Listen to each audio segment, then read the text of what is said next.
que parte de tu gestión de tu día a día es construir network. Yo soy ingeniero, soy originalmente, antes de ser emprendedor, yo pensé que mi carrera iba a ser muy, muy técnica, pero uno se da cuenta que para ser exitoso en los negocios tienes que complementar la ingeniería y conocimiento técnico con el poder desarrollar buenas capacidades blandas.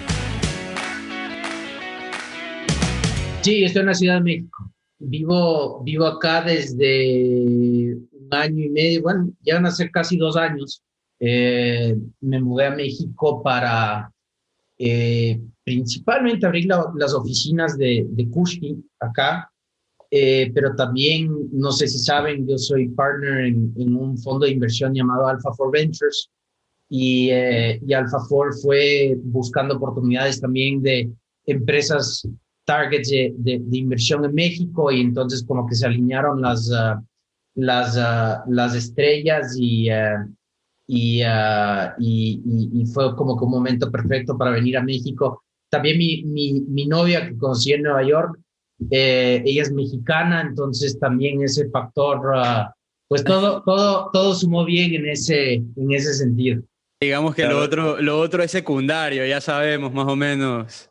Sí. Mira, ahí me salió una pregunta que era con la que yo quería comenzar el podcast y hemos tenido algunos emprendedores y de startups y muchos nos dicen que están en México, que van a abrir en México, etcétera, ¿no? Y nunca le he hecho esta pregunta, pero quisiera saber por qué es tan atractivo México cuando hablas de Latinoamérica. ¿Por qué no Brasil? ¿Por qué no Chile? ¿Por qué no Colombia? ¿Por qué no Ecuador? Bueno, de hecho, Eduardo, es interesante tal vez aclarar para los oyentes de tu podcast. Nosotros entramos en México ya como un quinto mercado. Nuestro primer mercado fue Ecuador. Y no solamente por el hecho de ser ecuatorianos y que siempre hemos tenido esa pica de chuta, en realidad quiero devolver a mi país, quiero hacer algo innovador en mi país, etcétera, sino que resultaba que Ecuador en muchos aspectos es un mercado laboratorio súper chévere. Y creo que cuando nosotros decidimos empezar Kushki en Ecuador, tal vez esa no era la tendencia, pero sí he visto más y más que no solamente los emprendedores ecuatorianos conceptualizan Ecuador como ese laboratorio de unas cualidades que ahora podemos conversar los demás detalles idóneos para primero probar una empresa, un modelo de negocios, un producto, sino que incluso emprendedores de otros países están viendo cada vez más y más que Ecuador, por esas mismas cualidades, es un buen mercado, quizás intermediario, para desarrollarse antes de ir a los grandes, ¿no? A México en ese sentido. Pero la realidad es esa, o sea, México para nosotros es el cuarto, quinto mercado que hemos desarrollado y evidentemente es importante por su tamaño y también por su trascendencia cultural en las Américas. Pero digamos, yo en principio no sé si le aconsejaría a un emprendedor genérico, claro, cada caso es distinto, un emprendedor genérico, oye, lánzate de una a México, porque eso tiene retos muy grandes. Cuando tú hablas de Ecuador como laboratorio, ¿te refieres a la fase de validación de idea? ¿Porque es un mercado más pequeño? ¿Porque tienes tal vez una respuesta más rápida? ¿O qué beneficios te entrega Ecuador? Digamos, esas cualidades que estabas hablando. Bueno, hay 3 en mi cabeza, ¿no? La primera es, Ecuador tiene una combinación de un tamaño y de un nivel de bancarización y educación relativamente alto en comparación a otros mercados de la región. Entonces, en términos de poder hacer prueba pura, laboratorio, no solamente, ojo, de un MVP, sino de trascender el MVP y realmente encontrar product market fit, que es uno de los errores más grandes que cometen los emprendedores. piensan que si a un MVP le va bien, eso ya significa que encontraron product market fit. Eso no es cierto, de paso. Pero esa característica de Ecuador la encuentro súper dinámica para buscar product market fit y para poder probar ideas más en términos generales de un emprendimiento. El segundo factor es que Ecuador tiene ingenieros del carajo, que probablemente es una sorpresa para muchos de tus oyentes, pero el nivel de ingeniería en el Ecuador realmente es espectacular. Y esto es algo que tengo que admitir un poco vergonzosamente. No necesariamente me lo esperaba cuando empecé Kushki. Decidimos crear nuestro equipo de producto de ingeniería en Ecuador más por un tema orgánico y no tanto porque pensábamos que los mejores ingenieros de la región estaban en el país. Pues 5 años después les puedo decir con toda la certeza del caso de que de los mejores ingenieros de la región están en Ecuador, no le piden favores a nadie y realmente es las empresas de tecnología que deciden contratar en Ecuador realmente se encuentran con la sorpresa que el empresariato ecuatoriano todavía no ha entendido que nuestros ingenieros son del carajo. Entonces, no hay tanta competencia por los mismos. Y eso es algo que hasta la fecha me sorprende. Pero mira, Kushki hoy por hoy tiene un equipo de desarrollo de quizás ya casi unas 100 personas entre producto e ingeniería y el 80% del equipo está en Ecuador y va a seguir estando en Ecuador. De paso, el tamaño de ese equipo en el próximo año va a por lo menos duplicarse y nosotros anticipamos que la mayoría del talento que vamos a contratar va a seguir siendo en Ecuador por esa razón. Entonces, esa es la segunda razón. Y la tercera es pues un poco más un efecto derivado, desde luego, cuando estás empezando un negocio, pero sí es un poco más cómodo arrancar en dólares. Entonces, en Ecuador tenemos el dólar y mucha de la ecuación de entender si un startup va a funcionar en otros mercados vis-a-vis efectos cambiarios, etcétera, retos más allá del FX puro de manejar diferentes monedas. Si arrancas en Ecuador, pues un poco te quitas ese dolor de cabeza de encima, por lo menos en un inicio, ¿no? Entonces, por eso le veo, por esas 3 razones le veo al Ecuador como un mercado atractivo a modo de laboratorio para empresas de tech.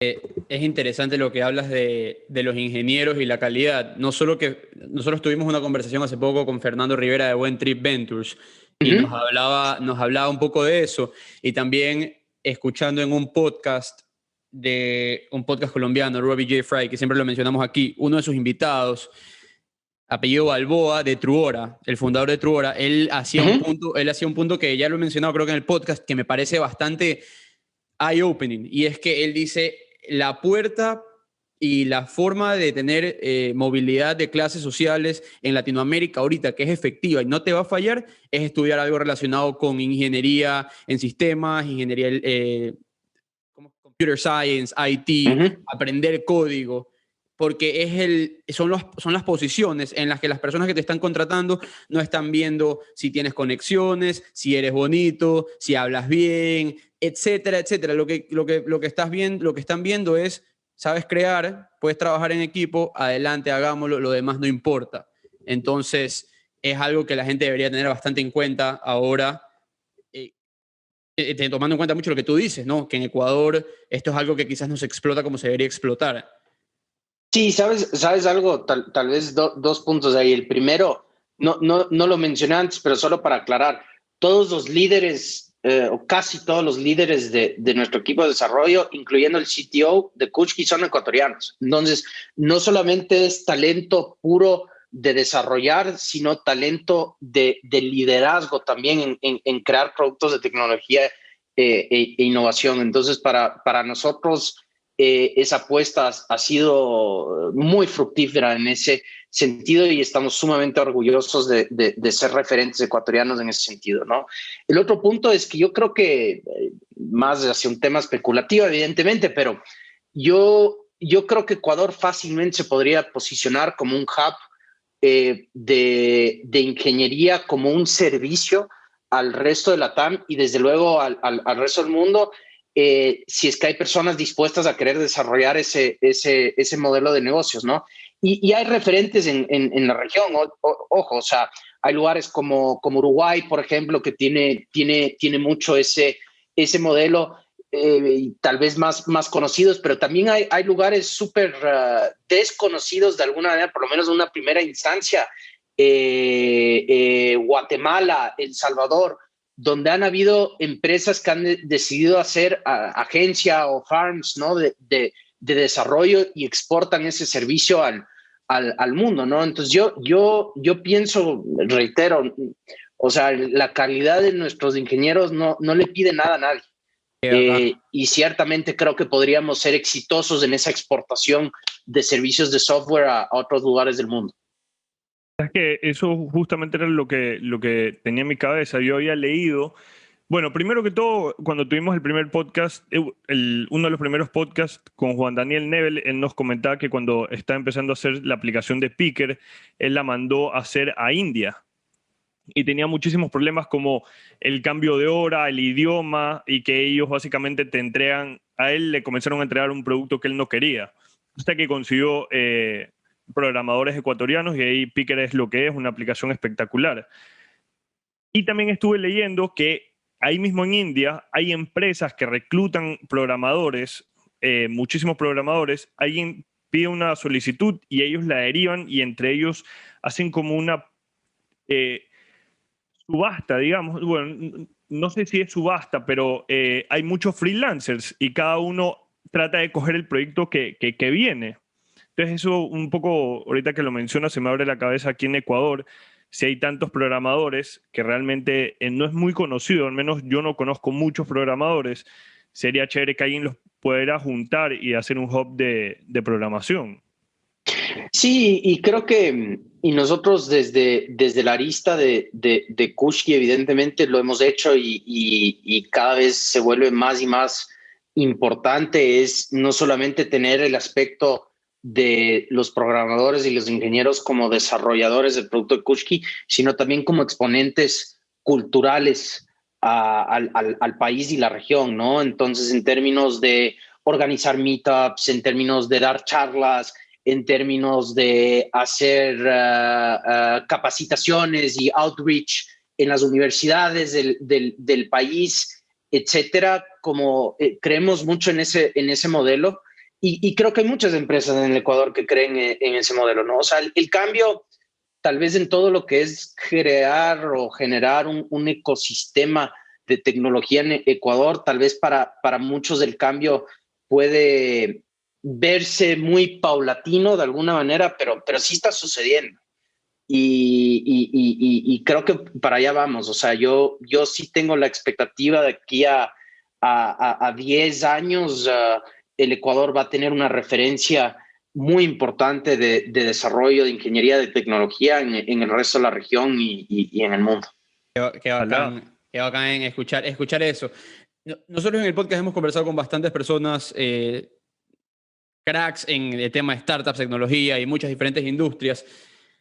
Y yo la pregunta que siempre me he hecho es, y te la quisiera hacer a ti, Sebastián, y a ti, Eduardo, también. ¿Qué opinan ustedes? Sebastián y Eduardo, yo sé que los dos tienen muchísimos roles en su vida, ya sea padre, esposo, en la constructora, podcast, etcétera. Tú, Sebastián, muchísimos roles también. Nos estabas hablando de la firma de inversión, nos estabas hablando de Kushki, antes de esto Leaf, y ya vamos a explorar un poco de eso. ¿Cuál es su coping mechanism? Como que sí me entiendes lo que les estoy tratando de decir. ¿Cuál es su... el día, voy a relajarme, que puedes, o sea, pueden desconectarse ustedes de todo lo que están haciendo y decir, se acabó, no trabajo más. Después resumimos. ¿Cómo hacen para mantenerse frescos y que las ideas sigan fluyendo en una industria tan fast-paced como es la que estás tú en este caso, Sebastián, y tú, Eduardo, también con una vida tan ocupada que la que tienes? Hay días y hay días, Mario, ¿sabes? Hay días donde digo, tengo que ser más disciplinado y llegan las 6, las 7, lo que sea, apaga, bueno, desde luego la computadora, pero apaga el WhatsApp, apaga todo y lo más importante, apaga tu cabeza, ¿no? ¿Verdad? Como que deja la mente en blanco y ocúpate en lo que te gusta, sea ejercicio, pasar con tu pareja, con tu familia, etcétera, pero no, yo por lo menos, no sé, Eduardo, ahora nos comentará, pero yo no siento que he llegado todavía a un punto de disciplina y de madurez. No, madurez no es la palabra, disciplina es la palabra. No he llegado todavía a la disciplina donde puedo hacer eso de manera muy consistente. O sea, a veces me despierto en la cama y digo, puta, se me olvidó el mail de ni sé qué, y empiezas a pensar en 20,000 cosas y a veces ni siquiera son cosas así tan emergentes. A veces simplemente, oye, ¿qué va a pasar con mi negocio? ¿No?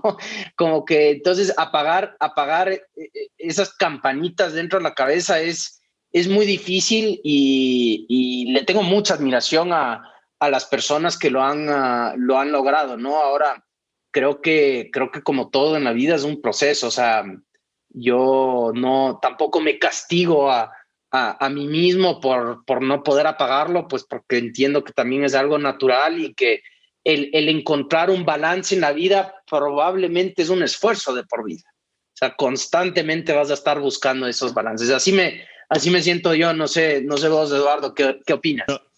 Yo soy la peor persona para poner un equilibrio en su vida. Te lo juro. Siempre he tenido el mismo problema, pero aún más. Y lo que me pasa a mí es que yo soy papá joven, me casé joven y tengo 2 hijos. Y no he emprendido todavía, no tengo un emprendimiento, digamos, que económicamente o financieramente me mantenga. Entonces todavía soy dependiente del sector privado. Pero en mi caso, al estar en esa situación, estoy en constante búsqueda de una idea para emprender y eso me consume muchísimo de mi tiempo que tengo luego de mi trabajo normal. Y por eso digo que soy pésimo para equilibrarlo porque a veces ese tiempo se une con mi tiempo familiar o con mi tiempo de relajación y me complica en ciertas cosas. Pero a mí me sirvió mucho, tuvimos un podcast con Ernesto Novoa y él hizo algo que yo lo estoy aplicando y me ha servido bastante, que es que ahora yo parto mi día como en horarios, como en el colegio, cuando tenías las materias. Tú tienes de 7 a 8, de 8 a 9 y hago eso. Entonces, hoy en día estoy saliendo más temprano de trabajar y parto mis días así. Y ahora ya tengo un tiempo para mi familia. Y si es que tengo que postergar una idea que tengo o algún emprendimiento que quisiera hacer, los postergo un poco más. Pero sí, la verdad que yo tampoco he podido encontrar ese equilibrio. Disculpa que te interrumpa, Mario, pero creo que nunca lo vamos a poder encontrar. Hay una persona que es más, el dueño de la empresa con la que yo trabajo, él me dice a mí que él, si tiene alguna crisis, puede dormir tranquilo, pero cuando tiene una idea o está, él puede quedarse despierto y puede quedarse pensando en esa idea. Entonces me imagino que es algo de lo que te pasa a ti, digamos, cuando ves alguna oportunidad para Kushki entrar a un nuevo mercado, México. Me imagino que esos días debieron haber sido quedarse hasta las 4 de la mañana trasnochado pensando qué va a pasar, y viendo todas las oportunidades que se creaban. Entonces, creo que al final ese equilibrio no se gana hasta cuando nos retiramos, yo creo. Sí, bueno, y creo que, o sea, para ser bien claros, a pesar de que Kushki fue mi segundo emprendimiento, igual en los primeros años de Kushki, muchas de esas reflexiones constantes, esas inquietudes, esos sufrimientos eran existenciales, porque, o sea, el negocio va a estar acá mañana o no. Ahora, pues estamos en otra etapa de que realmente ya somos un scale-up y tirando a hacer mucho más, de hecho.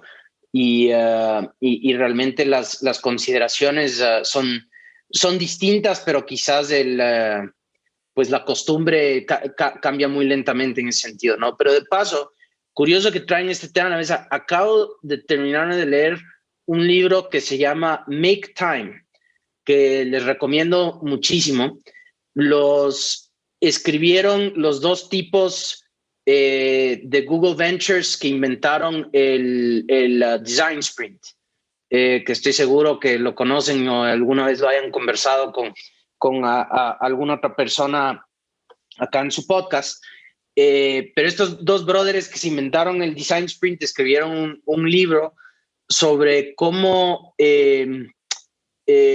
pues administrar tu tiempo, pero desde un sentido súper práctico, porque creo que muchos libros entran con un tema muy filosófico de que, oye, o sea, tienes que conceptualizar tu tiempo de esta manera y como que estar súper zen todo el tiempo, etcétera, y como que eso no es la vida real, realidad, o sea, claro. Eso no es la realidad. Entonces, a mí me gustó mucho este libro porque estos brothers básicamente te dan dividido en 3 distintos tipos de momentos en tu día, por ponerlo de una manera sencilla, te dan 80 y tantas tácticas, ellos los llaman tácticas.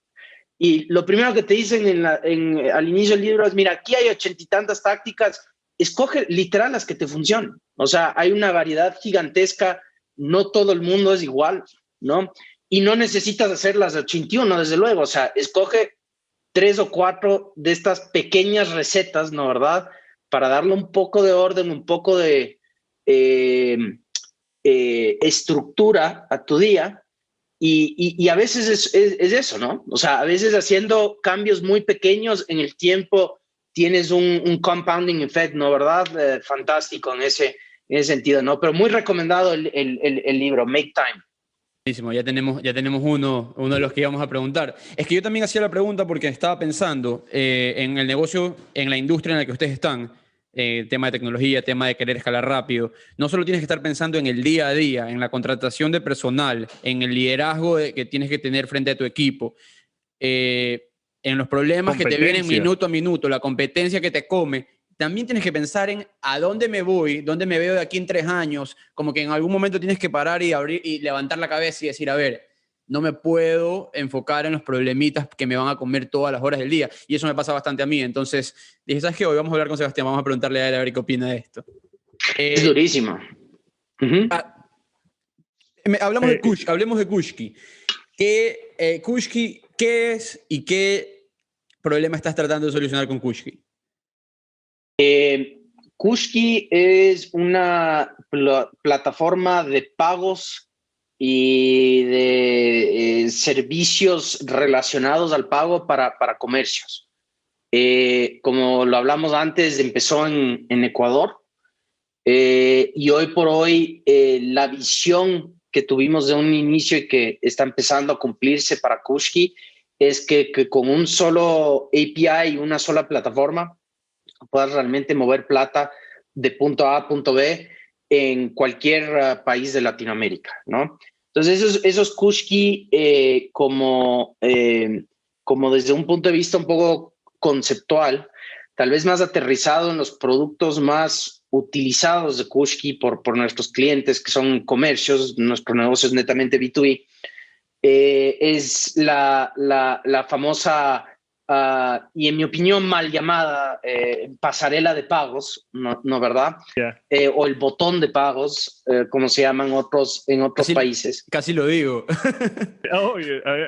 A mí me dijeron que te pregunte por la pasarela de pagos, justamente. No, yo ya hice como que mi paz con el tema, pero la verdad es que cuando empecé el negocio sí me rayaba un poco porque yo estaba pensando ya 10 pasos adelante, o sea, es como que no debería haber una pasarela del todo en una página. O sea, a un cliente no le importa escoger entre botón del Pichincha versus la Swai versus Kushki versus el Guay. ¿Me entiendes? O sea, lo que el cliente quiere es pagar. Y entonces eso evidentemente como concepto en otros mercados pues ya existe desde hace tiempos, ¿no? Pero en el nuestro ha habido todo todo un reto realmente de no solamente crear el producto, sino crear el ecosistema. Y eso yo creo que me he dado cuenta, yo pensé en un inicio que era algo muy atado a los pagos, porque pagos es un negocio trascendental es un pilar de cualquier economía, ¿no, verdad? Necesitas poder pagar por definición para que fluya una economía y por ende que por eso era tan difícil desarrollar el ecosistema. Pero la realidad es que viéndolo con ojos un poco más claros, quizás después de estar estos años no solamente en Kushki, sino también como inversionista en Alpha 4, muchos emprendedores en la TAM tienen que, para que su negocio sea exitoso, no solamente construir el negocio, sino construir el ecosistema el cual el negocio está encima, ¿no? Entonces, es una sacadera de aire. ¿A qué te refieres con eso? Del ecosistema que está encima, por ejemplo. O sea que muchas veces, te doy los ejemplos concretos de Kushki, pero yo pienso que esto es muy análogo en muchas verticales de tech-enabled businesses en la TAM, ¿no? Muchas veces no existe la regulación para poder efectuar el negocio. Muchas veces los actores o coactores que necesitas para funcionar en esos ecosistemas no tienen todavía los modelos de negocios instalados dentro de su ADN y de su matriz para que el tuyo funcione también. En nuestro caso, la banca. O sea, muchas veces la banca no estaba listo para un modelo de pagos online, pagos digital y hay todo este tema de adaptación. Y por último, en nuestro caso, los comercios. O sea, uno de los errores más grandes que cometimos al iniciar Kushki fue precisamente el decir, mira, si nosotros ofrecemos un API súper bonito, librerías y plugins súper fáciles de utilizar, etcétera, o sea, los comercios van a entrar, van a hacer prácticamente autoservicio, voy a poner mis ads en Google y Facebook, tendré un CAC para adquirir esos comercios y todo va a fluir digitalmente. Pero la realidad ha sido muy distinta porque los comercios en la gran mayoría de la TAM no tienen la sofisticación para ni siquiera utilizar el producto plug and play nuestro y ni se diga el integrar un API, ¿no, verdad? Entonces estamos como que muchos pasos atrás y hay un elemento didáctico y de formación. Tal vez en otras palabras, Mario, a Kushki le ha tocado no solamente construir, o más bien dicho, una mejor analogía, a Kushki no le ha tocado solamente sembrar el árbol, sino realmente como que casi, no, y crear la tierra, ¿no, verdad? En el que van a estar las raíces de ese árbol, ¿me explico? Y este es el ejemplo muy puntual mío, pero yo me he dado cuenta que muchos tech-enabled businesses en la TAM es la misma cosa. O sea, les toca no solamente crear el negocio, les toca crear también el cimiento en el que ese negocio tiene que ir montado. Pero eso es porque ahorita tenemos un mercado latinoamericano que recién empieza. Y ni hablar el ecuatoriano, que también no tiene mucho tiempo con temas de startups. A mí tú estás, me corriges si me equivoco, tú estás en FinTech, ¿correcto? Uh-huh. Ya. Es correcto. Y el estar en FinTech, ahorita que tú hablabas de la creación del ecosistema, me salen algunas dudas. La primera es, y creo que en la primera aplicación que yo vi que las personas estaban confiando en el pago con tarjetas de crédito por internet aquí en Ecuador fue Supercines. Pero antes de eso, tú le preguntabas a alguien, al menos de las que yo conocía, tú le preguntabas a alguien si estaban dispuestos a meter su tarjeta y te decían solamente la meto en Amazon o en una página que no sea de Ecuador. En tu caso, Kushki, ustedes son ese espacio donde las personas meten su tarjeta de crédito, correcto, y se ejecuta el pago. Correcto, es correcto. Ya. ¿Qué pasó con ese tema de la confianza? ¿Eso también fue parte del ecosistema que ustedes tuvieron que cultivar? Sin duda, sin duda. ¿Y qué les pasaba al principio, digamos? Cuando ustedes sacan Kushki y dicen, ok, somos Kushki, venimos a solucionar este problema de vamos a ayudar a los comercios a que puedan transaccionar o a las personas que puedan transaccionar de una manera mucho más rápida y sencilla. ¿Con qué se encontraron en ese momento? Puntualmente aquí en Ecuador. O sea, puntualmente en Ecuador, creo, hay como dos caras de esa moneda, ¿no? Como por una parte tienes a los comercios que van a ser receptores del pago en línea y que realmente no entienden qué es lo que es pues aceptar un pago en línea, ¿no? ¿Verdad? Tal vez la manera más fácil de explicártelo sin entrar en un detalle así súper técnico, súper aburrido, es un poco como la primera vez que le das a alguien una cuenta de banco que nunca la ha tenido en su vida, ¿no? ¿Verdad? Sí. O sea, estás abriéndole una dimensión completamente nueva, con mucho potencial, muchas posibilidades, pero también mucho miedo, mucha desconfianza, porque ya no puedes palpar el dinero físicamente cuando estás sentado en una cuenta de banco, ¿no? ¿Verdad? Entonces, yo lo veo muy análogo en ese sentido. Del lado del comercio, del lado de la banca, hubo un trabajo de encontrar los partners correctos, que realmente creyeran que nosotros, trayendo el expertise de nuestra primera empresa de Leaf, que también fue una empresa de pagos y de punto de venta, y también con la sofisticación tecnológica que estamos creando, de que íbamos a poder manejar responsablemente los pagos digitales, y de un poco hacer un esfuerzo en conjunto sobre cómo controlar el fraude. Y eso de por sí es un proceso didáctico también, porque es difícil llegar a un país como el Ecuador, que tiene, digamos, hasta hace poco tenía muy poca experiencia con esos temas, y explicarle no solamente al comercio, sino también al banco del otro lado que está habilitando el pago, explicarles, miren, no existe fraude cero. ¿Cómo? No existe fraude cero. Si tú quieres vender en línea, ¿no? ¿Verdad? Vas a tener fraude, vas a tener contracargos. Plataformas como Kushki están diseñadas para optimizar ese fraude, ¿no? ¿Verdad? Porque si llevas el fraude a cero, llevas tus ventas a cero también por definición prácticamente matemática, ¿no? ¿No? ¿Verdad? Y eso culturalmente es muy difícil. Es muy difícil porque primero es como un disconnect, ¿no? ¿Verdad? O sea, es como que, ¿cómo que voy a tener fraude? No cacho. Y de ahí la segunda parte es la consecuencia emocional de eso, de que te da rabia. Yo no me voy a dejar robar. ¿Qué me crees, huevón? Que me van a hacer fraude y que aparte yo, como el que está pagando el servicio, lo tengo que asumir, ¿no? Entonces, ese modelo de negocio en Ecuador, hasta que Kushki llegara, realmente no existía, ¿no? ¿Verdad? Entonces, ha sido un ejercicio súper chévere, trabajar con los dos lados, o sea, trabajar con nuestros comercios y trabajar con nuestros amigos en la banca, para hacer ese aprendizaje en conjunto y poder llevarlo al país, ¿no? He estado viendo la página web de Kushki durante todo estos días.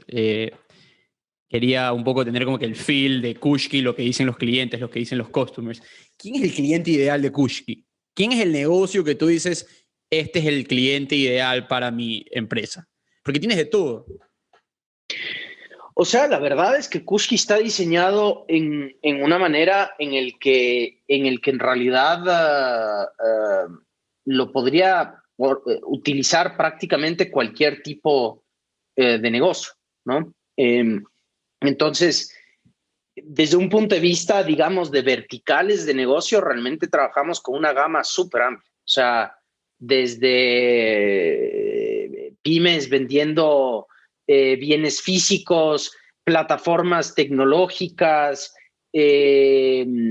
servicios básicos, háblese pago de luz, de agua, de gas, incluso tenemos algunos servicios gubernamentales, pago de prediales, en ese tipo de cosas. Hicimos un convenio súper chévere con el municipio de Guayaquil, de hecho, para hacer todo el pago de impuestos para los ciudadanos de Guayaquil, en una página del municipio, pero que corre sobre la plataforma de Kushki, ¿no? Entonces, en realidad la gama es súper amplia en ese sentido, ¿no? Eso me di cuenta. Tenían desde Rappi a Claro, a obviamente, como tú dices, lugares con venta de temas físicos y dije, wow. Entonces me meto, sigo explorando la página y veo un punto que me llamó bastante la atención. Ustedes le piden a los customers, o no le piden, quizás es una recomendación, este producto es para compañías que facturen más de tanto, porque es algo con un valor fijo que ustedes cobran, no con la comisión, o cómo se maneja esto en ese sentido. Es una buena pregunta. Mira, y quizás dividirlo entre lo que es para el Ecuador y tal vez para otros mercados que atendemos, porque desgraciadamente en Ecuador todavía algunos de los modelos de negocio y de las regulaciones todavía no están ahí, ¿no? Pero básicamente nosotros realmente para clientes que tienen ventas relativamente pequeñas, los podemos atender, pero tienen que prácticamente hacerse un autoservicio completo. ¿Y por qué? Porque hay un gran reto en el Ecuador. Es un poco técnico, entonces no entra en detalle, pero tiene que ver sobre la regulación de cómo se manejan pagos hoy por hoy, de quién puede hacer el onboarding de comercios pequeños en el país y de quién puede tomar el riesgo. Y hoy por hoy realmente el riesgo solo lo puede tomar un banco en el Ecuador. Entonces eso limita la capacidad de, digamos, nuestro equipo en conjunto con el del banco de poder hacer onboarding más masivo. Y sí, claro, si lo comparas con un Stripe, por ejemplo, en Estados Unidos, ¿no, verdad? En Estados Unidos hay bases de datos súper sofisticadas y amplias de credit risk y de bad actors y de toda una serie de cosas que permite que tecnológicamente podamos hacer un análisis de si es que un cliente se puede afiliar a la plataforma o no. Pero nada de esa automatización existe en un país como Ecuador hoy por hoy. Creemos que va a llegar. Estamos apoyando mucho al ecosistema para que lleguemos a ese punto, pero eso no va a suceder de la noche a la mañana. Eso que es muy válido, lo del tema del crédito, la verdad, eso sí es algo que no existe allá. O sea, no sé si hay una... No me quiero meter en algo que no sé, pero obviamente acá tú vives con tu credit score pegado a la cabeza, o sea, donde sea que vayas en Estados Unidos. Pero también vuelve desgraciadamente a sofisticación del comercio. Entonces, yo espero que con el trabajo que hemos hecho, con el trabajo que muchas empresas de tecnología están haciendo en el Ecuador, de poder sofisticar al comercio. Pero hoy por hoy, algo súper básico, o sea, la pyme común y corriente en Ecuador que dice, yo quiero vender online, ¿no, verdad?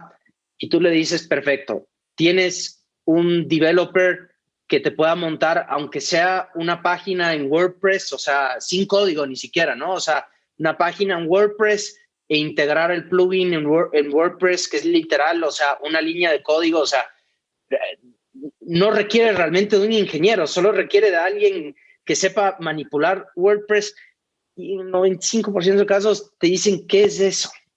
¿Verdad? Entonces, la cantidad de hand-holding que se requiere para atender en el Ecuador es duro, es duro. Pero vamos poco a poco. O sea, yo sí creo que el ecosistema está cambiando. Sí creo que hemos podido demostrar que los pymes pueden vender online. Sí nos gustaría llegar a un punto donde los podamos atender masivamente, pero eso depende de unos cambios realmente a nivel de todo el ecosistema tecnológico, bancario y regulatorio para que eso suceda. Va a venir, va a venir. Ojalá, ojalá. Yo creo que igual el tema de la pandemia ha hecho que muchas cosas se aceleren y eventualmente creo que debería llegar pronto, porque la cantidad de emprendimientos que vemos ahorita que se están lanzando es exponencial. En todos lados hay personas tratando de vender productos. Hay algo que a mí me interesa saber es en qué momento Kushki, o sea, ustedes como founders se dieron cuenta de que, ok, vale, llegamos a Ecuador, empezamos en Ecuador, es nuestro país laboratorio, tenemos que dar el siguiente paso y salir de aquí, o sea, o expandirnos, digamos, porque que no se entienda mal. ¿Cuándo fue y ¿qué signos te dio Kushki para que tú, como founder, tomen esa decisión? Una buena pregunta. Nosotros lanzamos Kushki comercialmente en el Ecuador a inicios del 2017. Nosotros empezamos a pensar en expandir a un mercado nuevo a finales de ese año. Empezamos a trabajarlo activamente a inicios del 2018 salimos comercialmente en ese segundo mercado que fue Colombia a finales de ese año. Entonces, el desarrollo para salir en un nuevo mercado nos tomó mal contado un año y medio, ¿ya? Y que de ese mercado madure un año y medio más prácticamente, ¿no? Pero claro, uno aprende con la experiencia. O sea, nuestro primer mercado tomó un año y medio, o sea, nuestro primer mercado de expansión tomó un año y medio, nuestro segundo mercado tomó como un año, nuestro tercer mercado tomó como 8 meses, 7 meses, y hoy por hoy, cuando decidimos abrir un nuevo mercado, típicamente de punta a punta, lo podemos hacer en 6 meses o incluso menos. Pero claro, hay un grado de variabilidad muy alto dependiendo del mercado, dependiendo de qué tanta construcción, no de raíces o de cimientos, como hablábamos antes, hay que hacer a priori. Y evidentemente, y esto es donde muchos emprendedores fallan, el efecto de networking y de business development es primordial. O sea, puedes ser la empresa más grande del Ecuador, que si no tienes un network fuerte, robusto, que te pueda ayudar en el llamado soft landing, ¿no? ¿Verdad? En otro mercado se te va a hacer cuesta arriba, ¿no? Y eso ciertamente ha sido nuestra experiencia. En esa pregunta, en eso que tú dices, entonces, cuando te expandes, buscas aliarte con personas que conozcan el mercado local, ya sea trayéndolos como partners o como empleados líderes en la nueva región a la que tú te vas. Sí, sin duda, Mario, y no solo eso, yo creo que va mucho más, es mucho más básico que eso, o sea, es que parte de tu gestión de tu día a día es construir network, ¿no? ¿Verdad? Y esto para mí fue una lección muy, muy poca intuitiva. Yo soy ingeniero, soy originalmente, antes de ser emprendedor, o sea, yo pensé que mi carrera iba a ser muy técnica. Y entonces como que veía mucho el mundo con esos ojos, ¿no? ¿Verdad? Pero uno se da cuenta que para ser exitoso en los negocios tienes que complementar la ingeniería y el conocimiento técnico con el poder desarrollar buenas capacidades blandas, ¿no? ¿Verdad? Los soft skills, ¿no? ¿Verdad? Y el construir networks también tal vez es el más importante de todos. Entonces va mucho más allá de simplemente las piezas de ajedrez puntuales que necesitas para arrancar la operación en el nuevo mercado que estás pensando. Es literalmente pensar, bueno, ¿quién me va a poner el tablero en este nuevo mercado? ¿No? Entonces eso fue un aprendizaje y claro, como cualquier otra capacidad o destreza, uno lo va también desarrollando en el tiempo, ¿no? No sé si la pregunta es muy detallada y si es que quieres no me la contestes, pero me gustaría saber ¿cuál fue ese primer paso que ustedes dieron? Me imagino yo, están sentados aquí en Ecuador y dicen vamos a expandirnos a Colombia, ¿qué hacemos? ¿A quién llamamos? Se pusieron a buscar en LinkedIn, buscaron algún conocido, oye, ¿cómo estás? Quiero expandirme a Colombia, reunámonos. ¿Cómo sucede eso? O sea, imagínate a un emprendedor que está aquí en Ecuador y que sabe que tiene que salir, pero nadie nunca le ha dicho cómo lo tiene que hacer. Mira, te estuviera mintiendo si es que te dijera que hay una receta así que uno puede escribir en blanco y negro y mira, sigue paso 1, paso 2, paso 3 y lo vas a lograr, ¿no? O sea, pero creo que sobre todo es entender el cómo funcionaría tu negocio en ese otro país, entender quiénes ya hacen ese negocio en ese país y empezar a construir redes, ¿no? Muchas veces también va hacia un tema de clientes, o sea, dices, chuta, conocí a tal y tal pana que resulta que conoce al dueño de tal y tal empresa que estaría vacancísimo, como que fuera el cliente ancla en este nuevo mercado, ¿no? ¿Verdad? Entonces, claro, en lo ideal, de paso, lanzar con un cliente ancla a un mercado es una excelente idea porque te da ya un revenue instalado, te da credibilidad, todo, y sobre todo en B2B, todo vuelve a la credibilidad y a la confianza que tú puedes generar en tu network, porque siempre van a pedir referencias. O sea, van a preguntar quién eres y por qué llegaste a Ecuador, a Colombia, por qué llegaste a Ecuador, a México, ¿no, verdad? Y entonces es ciertamente una manera de abrir el mercado. Otra estrategia que ha funcionado bastante bien para nosotros en México en particular es encontrar un inversionista de ese país. O sea, encontrar un inversionista que haya visto toda la atracción que generaste en los otros mercados y que diga, venga, o sea, armemos esta vaina acá, y que la apueste. Y así fue para nosotros en México, el fondo que lideró nuestra Serie A, Dila Capital. Ellos son de los 3 fondos de Venture Capital más grandes de México, y la verdad es que han hecho un trabajo extraordinario ayudándonos a crear ese network effect y esos cimientos en el poder aterrizar en México en ese sentido, ¿no? Estábamos viendo un poco de tu background. Graduado de MIT. Graduado de MIT, si no me equivoco. Graduado de MIT, de ahí estuviste algunos años en los Estados Unidos con Leaf.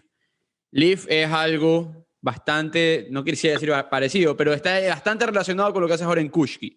¿De dónde nace esto de me voy a meter a tratar de revolucionar el mundo de pagos? En cierto sentido, ¿cuándo fue que tú dijiste esto es lo que quiero hacer? Fue accidental, porque todo lo que estudié de carrera no tenía nada que ver con pagos, nada que ver con fintech. De hecho, cuando empezamos Leaf, mi socio y yo, la palabra fintech ni siquiera existía. Esa es la realidad. O sea, yo creo que a veces nos olvidamos lo trascendental que ha sido esta última década. O sea, Aarón y yo, mi socio, empezamos Leaf en el 2010. En el 2010 el iPhone todavía era muy nuevo, todo lo que era Web 2.0 era nuevísimo, o sea, el concepto recién estaba saliendo al mercado, ¿no? Y realmente creo que muchos emprendedores hoy por hoy, de alguna manera, take for granted la cantidad de recursos que hay, porque no existían antes. O sea, todas estas aceleradoras, incubadoras, mentorías, nada de eso existía en el 2010, y prácticamente el único lugar que podías levantar plata era en Silicon Valley. O sea, todo eso ha cambiado muchísimo en estos últimos 10 años. Pero para contestarte la pregunta concretamente, Mario, fue accidental. Yo estudié ingeniería y matemáticas y tenía un track de carrera, de hecho, en energía renovable, y como que iba a tomar otro camino, y mi socio básicamente me convenció de que le diéramos una oportunidad a esta idea que él tuvo en un inicio, Leaf. Y para ser súper claros, Leaf nace como un concepto mucho más filosófico de lo que terminó siendo, porque era cómo agregamos la data del recibo cuando un comercio y un usuario intercambian dinero, están intercambiando mucho más. O sea, era muy filosófico de alguna manera un inicio, y eso se transformó eventualmente en una empresa de pagos y de punto de venta. Y como te digo, O sea, fue solamente al final de la vida de Leaf que empezamos a hablar de Leaf como fintech, porque literalmente el vocabulario ni siquiera existía en ese sentido, ¿no?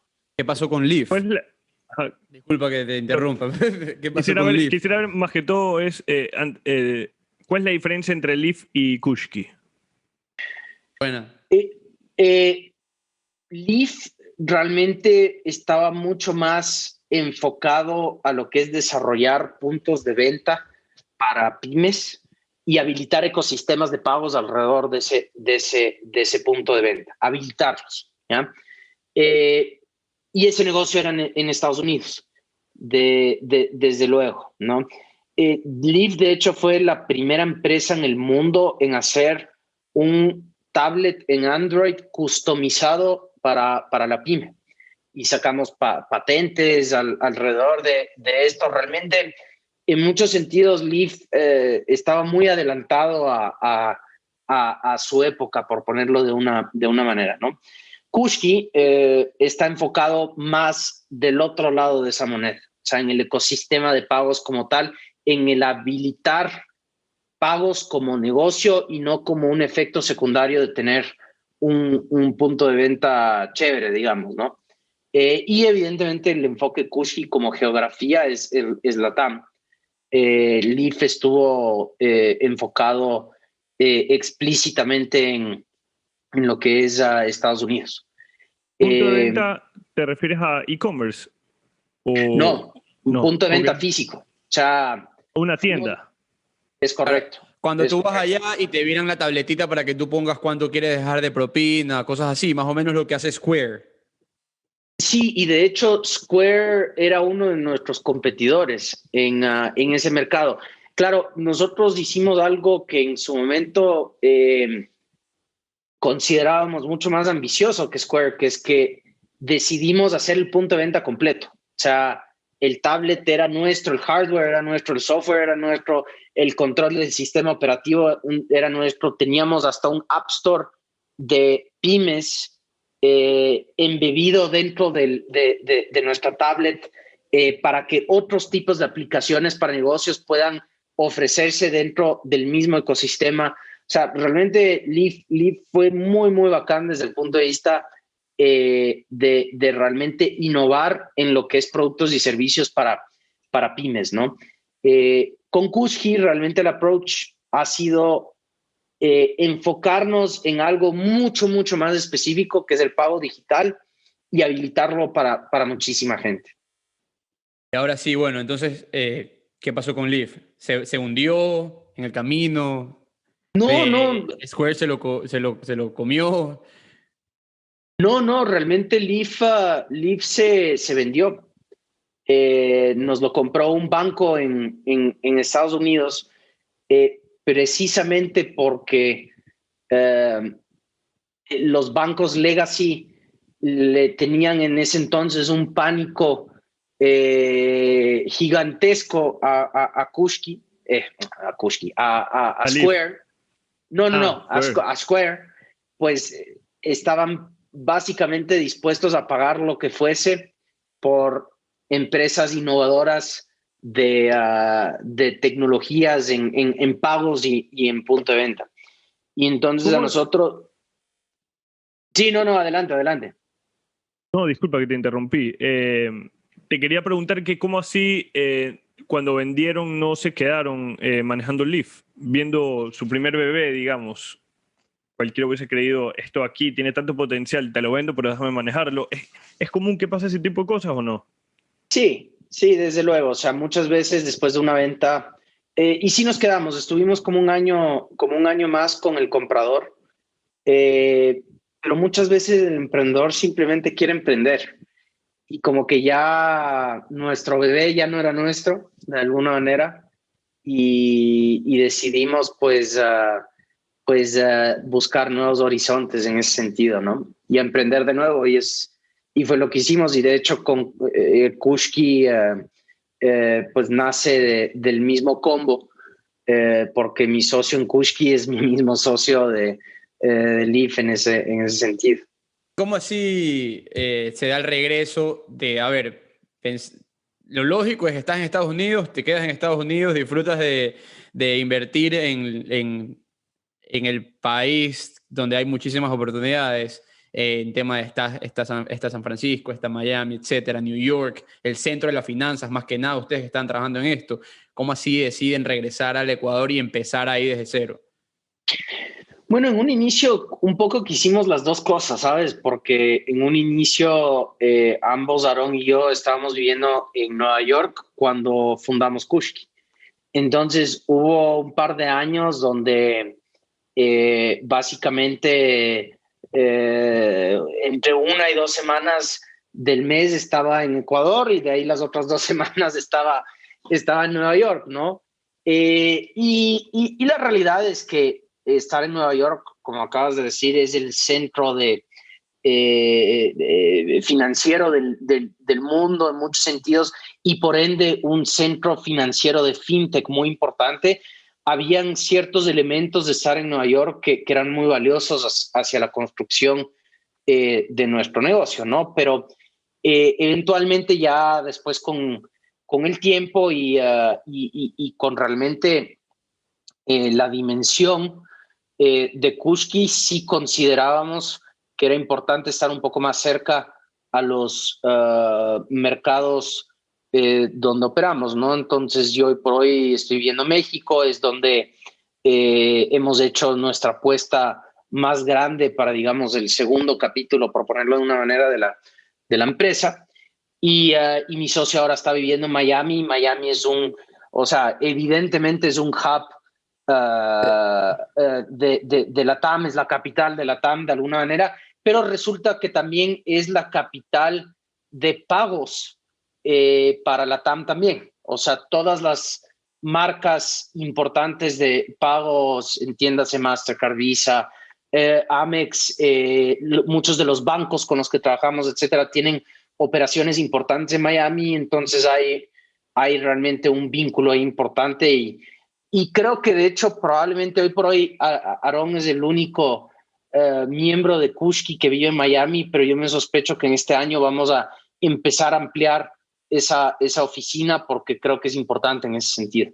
Hablemos de ese tema, Miami, nuevo hub de tecnología en los Estados Unidos. ¿Qué opinas? ¿Qué opinas de Francis Suárez, el alcalde que está haciendo el mejor trabajo del mundo en promocionar a una de las ciudades más increíbles del planeta como un hub de tecnología, atrayendo talento como loco? Yo estoy terminando mi carrera de Derecho en este momento y lo primero que quiero hacer es manejar las 4 horas de Orlando a Miami y quedarme ahí y vivir este boom de la tecnología. ¿Qué le ves? Mira, tengo sentimientos encontrados de alguna manera, ¿ya? Porque este concepto de que Miami va a ser el boom tecnológico no es nuevo. Ya ha sucedido en un par de ocasiones y en las otras ocasiones que ha sucedido, pues it's fizzled out, ¿no? O sea, nunca ha crecido a una dimensión interesante. Fun fact, a pesar de que su historial en un 99,9% fue Boston, fue la sede de Leaf. Leaf en estricto rigor no empezó en Boston, empezó en Miami, porque Aaron y yo nos habíamos graduado y ambos teníamos familia en Miami, entonces empezamos en Miami y a las 2 o 3 semanas de haber empezado la empresa dijimos, mira, aquí no vamos a poder hacer nada porque hay cero tecnología. Esto es en el 2010, ¿no? Hay cero tecnología, hay cero esto y otro. Sí, habían dicho que iba a llegar ni sé qué incubadora y tal, y nada, o sea, naranjas, ¿no? Y entonces, literal, a las 3 semanas de haber empezado la empresa, en el medio del invierno, aparte, dijimos, pero estará frío, pero hay que volver a Boston porque ahí sí hay un centro tecnológico relevante, ¿no? Yo tengo un poco la expectativa, Mario, de que esta vez va a ser un poco distinto. Se siente un poco distinto. No solamente porque, digamos, las personas que están en Miami lo están clamando a los 4 vientos de que ahora vamos a hacer hub tecnológico, ese otro, sino que parece que por primera vez hay extranjeros a Miami, o sea, extranjeros, y no me refiero de otros países de LATAM, porque evidentemente casi que ni cuentan, ¿no, verdad?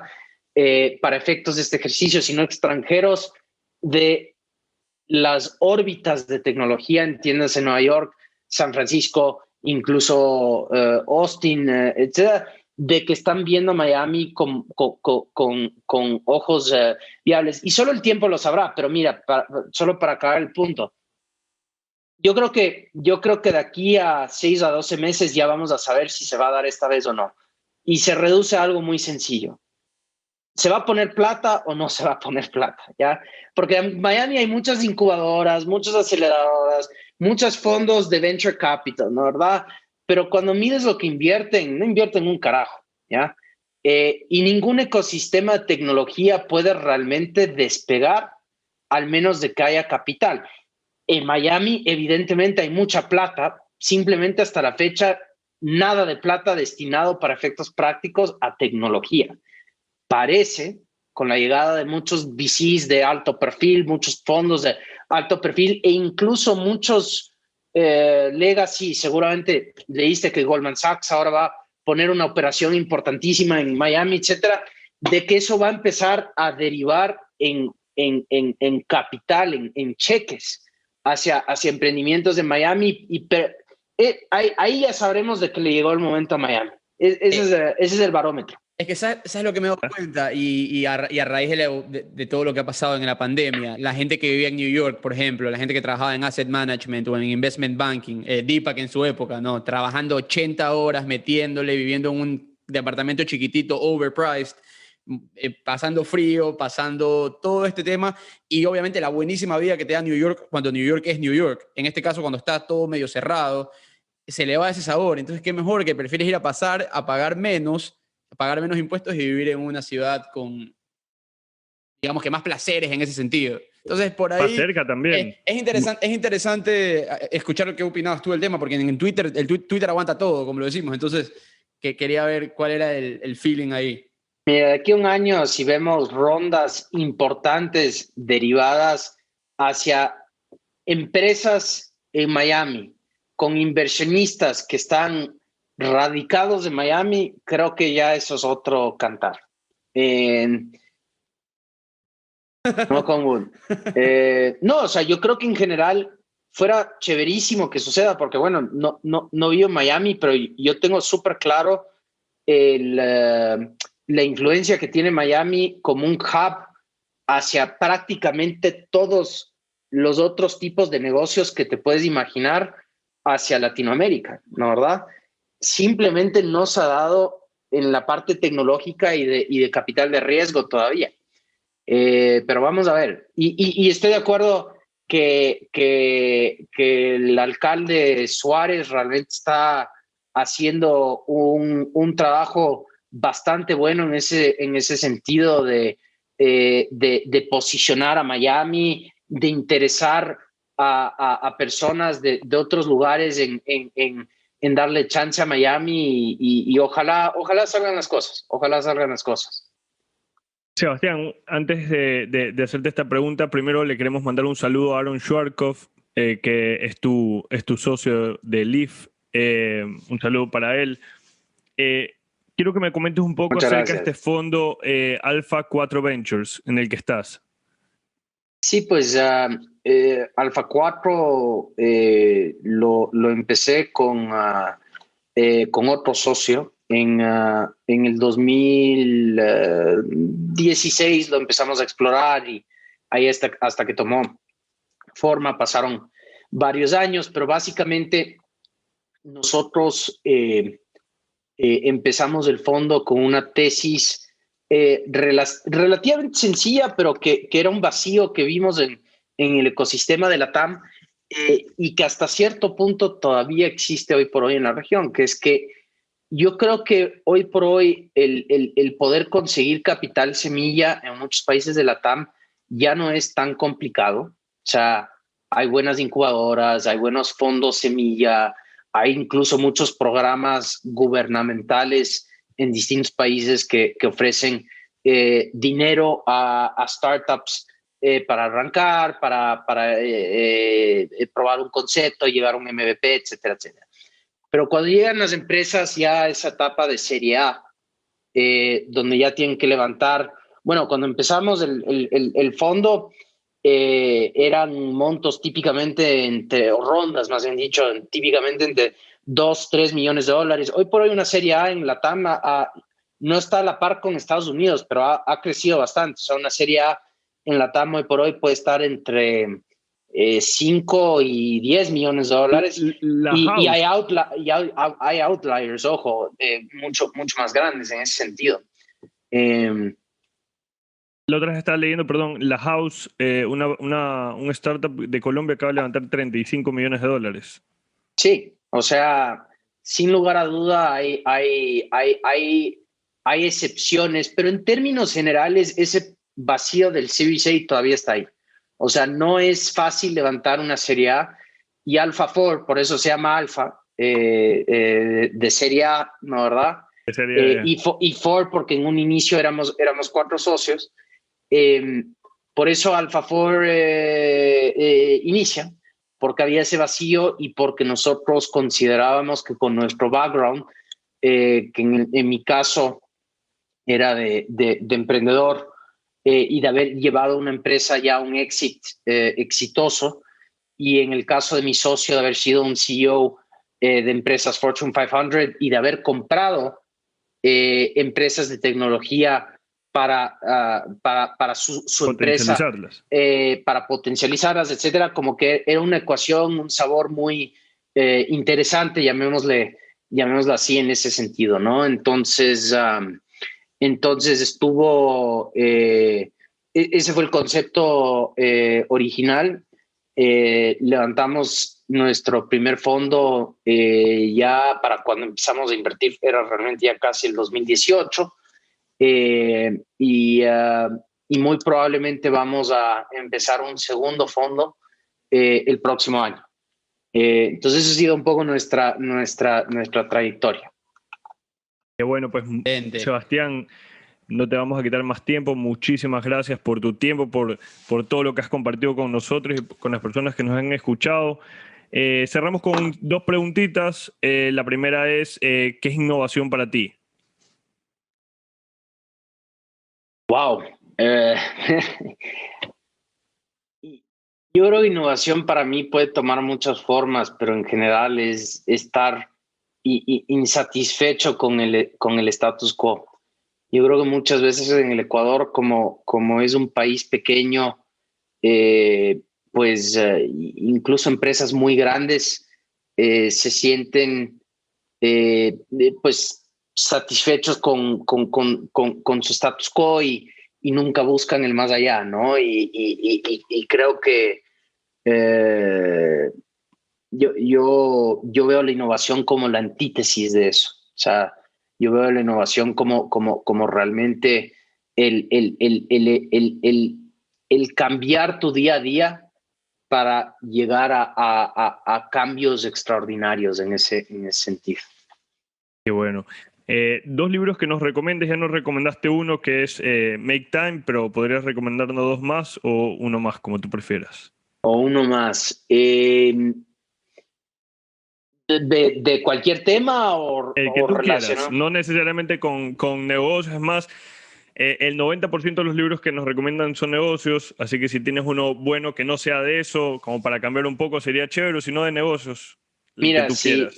Y me sorprendería un poco que nadie más en tu podcast te lo haya recomendado, pero si no se han leído Sapiens, Sapiens es excelente. Creo que Vanessa nos han recomendado el autor, pero no. Él escribió, de hecho, una serie de 3 libros. Sapiens es el primero y es el mejor, en mi opinión, y realmente te posiciona la historia del ser humano desde una óptica no solamente interesante, desde luego, por eso lo estoy recomendando, sino muy primitiva. O sea, realmente a a una esencia muy práctica de entender cómo evolucionó la civilización, ¿no? Muy, muy, muy recomendado en ese sentido. Hago una corrección, el autor no ha sido recomendado todavía en el podcast, así que es la primera vez. Ahorita acabo de ver, buenísimo. Estaba revisando también. Otra pregunta con la que cerramos siempre Mario, la es, última. ¿qué consejo le darías a alguien que está buscando ahorita expandirse, salir del Ecuador? Ya llegó a lo máximo en ese punto. Bueno, el primer consejo es cuestiónate 1 y 1000 veces si realmente has llegado a tu máximo en ese mercado o una fracción importante de tu máximo, porque yo creo que muchos emprendedores en el Ecuador a lo mejor sacan su MVP, pasan 6 meses, 1 año y dicen, listo, hasta aquí llegué al Ecuador, muy pequeño, ya no vamos a crecer, busquemos otras oportunidades. Y no estoy diciendo que no se puede buscar en paralelo esa siguiente oportunidad, ojo. Lo que estoy diciendo es que muchas veces creo que subestimamos el potencial del Ecuador como un mercado y creo que muchos emprendedores se equivocan en ese sentido de querer salir muy rápido, ¿no? Y cuando ya sales... pues casi que mi consejo podría ocupar otra hora de este podcast, pero uno tiene que dejar la soberbia a un lado, de que tú eres el bacán, que es más capaz que cualquiera y que puede crear la mejor tecnología, etcétera, y realmente encuentra esos partners en tu network y desarrolla tu network para que cuando llegues a ese país, no solamente tengas las fichas de ajedrez listas, sino que alguien te ponga el tablero también. Creo que eso es muy importante. Buenísimo. No, interesantísimo. Muchísimas gracias. Una vez más, muchísimas gracias por tu tiempo. La hemos pasado espectacular en esta conversación. He aprendido muchísimo. Muchísimas gracias, mucho éxito.